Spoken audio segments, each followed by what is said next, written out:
This is a Xenolink data view analysis for Mack Clark. This is for a hockey skate acceleration from dead stop collected in October 2011. We'll begin by looking at the acceleration of the center of mass. What we like to see here is a very distinctive pattern of lull through mid-stance, acceleration through toe off.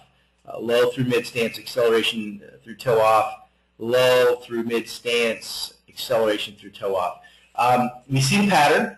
Pattern's pretty effective. The lull we'd like to see kind of peak out. Like here we see the lull occur right at mid-stance, and here the lull occurs after mid-stance and again on the next gait cycle. So we'd like to see the lull that happens occur right through mid-stance and then get a better burst of speed from mid-stance toe off. So that pattern could be a little bit better, especially in the gait. The initial push-off isn't bad. And you can see the initial push-off, if you look at here, that acceleration is pretty good speed output, and then we kind of drop off from there. So the first two strides lose some speed. We'd really like to see the athlete be at least at 5 meters per second in the first 3 steps. And then from there, we would expect to see then growth upwards of 6 to maybe even 7 meters per second in the first 3 steps. It was a significant amount of acceleration. So we definitely have room for improvement here, both in pattern of acceleration as well as the amount. The next area we'll look at is torso. And what we're looking for here is counter torquing. So the pelvis rotation equal and opposite to some degree with the upper torso. Upper torso may have a little bit more range of motion, but what we're looking for is that counter torquing, and that counter torque produces the ability to swing the leg through. So pull the leg off the ice at toe off and swing it through to then touch the ice at heel strike and push. So the core dynamics are incredibly important to acceleration. In Kenzie's case, we see that she actually has pretty darn good counter torquing going on. So the core dynamic is very good, but it's not producing the speed output that we would expect. So we want to grow or train off of what we already have to improve the outcome. So we've got good core dynamic. We want to continue to improve core dynamic, but we more importantly want to focus on the ability to use core dynamic to accelerate the extremities and create speed more effectively. When we look at knee flexion extension, what we're looking at first is the ability to, what you'll typically see is some extension speed, a lull through mid-stance, an acceleration between mid-stance and toe off, and then going into some flexion. On our initial push-off, the pattern is pretty good. The speeds are a little on the low side. We'd like to see at least 300, upwards of 400 degrees per second of extension speed. And the push-off maybe not quite as high, but certainly as we get into the gait. What's interesting is you'll see that she has a large extension speed as she moves forward to heel strike.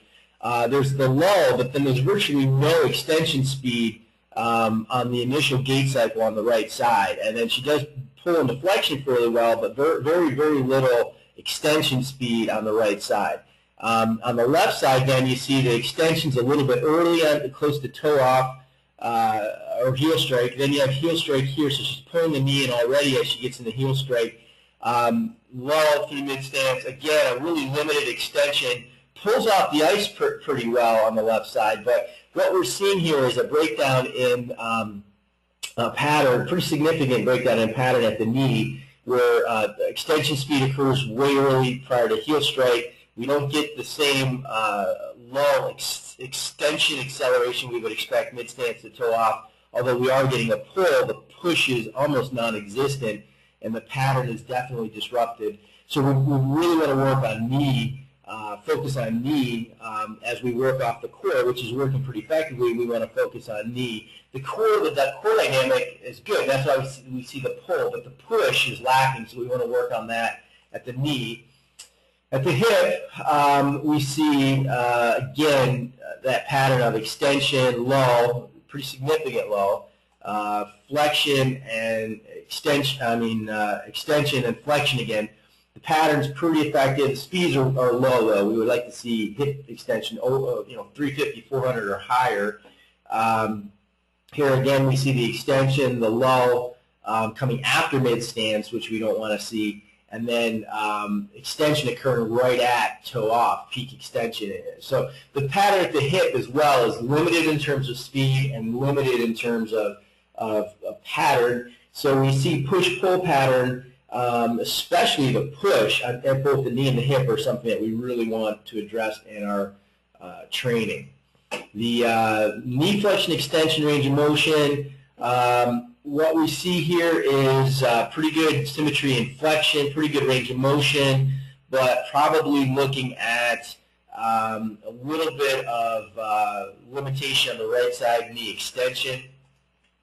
When we look at hip flexion, now on this side we see pretty good symmetry on flexion at the hip, but some limitation on the left side hip. So we've got some range of motion limitation, right side knee and left side hip, to go with a breakdown primarily in knee and hip push, limited speed output, but also breakdown in coordination. So we want to focus on, in our PST, we want to work on building off of a core to build a better push dynamic, improve on the pull dynamic, which is already pretty good, but really work on that push and the patterning of extension, lull, extension, flexion, which is definitely breaking down both at the knee and the hip.